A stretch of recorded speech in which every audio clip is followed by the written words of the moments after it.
Nüüd korjas rebasonu vaiku ning pätsutas sellest nuku. Nuku pani ta suur tee äärde ning puges ise põõsasse peitu. Juhtuski Jänku onu tulema. Vana rebane oli vait kui sukk. Kui Jänku nukku nägi, tõusis ta imestusest tagajalgadele. Tere hommikust, ütles ta. Täna on ilus ilm. Nukk aga vaikib. Ega sa kõnelda ei oskagi, küsib Jänku. Nukk ei vasta. Rebane on ka vait. Ka sa oled kurt või? Pahandab Jänku. Nukk on ikka vait.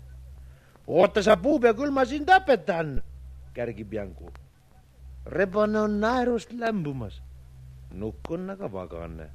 Kui sinult midagi küsitakse, siis tuleb vastata, õpetab Jänku onu. Võta kohe müts maha ja tereta, muidu ma sulle veel näitan.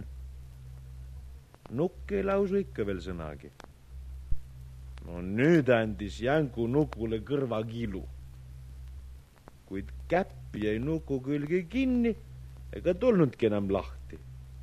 Vaik on kõva hoidma. Lase lahti, muidu ma annan sulle veel teise lopsu, ähvardab Jänku onu. Andi siis teise käpaga, kuid seegi jäi kinni. Sa lase mu käpad lahti, muidu ma löön sul kootidega kondid katki, kärkis Jänku onu. Kuid Nukk ei lausu ikka veel sõnagi, nagu ei räägitakski temaga.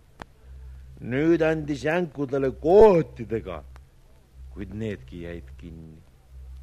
Lase lahti või ma poksin su peaga pikali.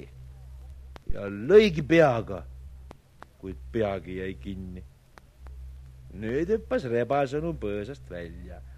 Jänku onu, kuidas käsi käib, hüüdis rebane. Sa ei terretagi mind. Ja rebasonu viskus pikali maha ning naeris nii, et kõht kange. Täna lõunatame koos, Jänku onu.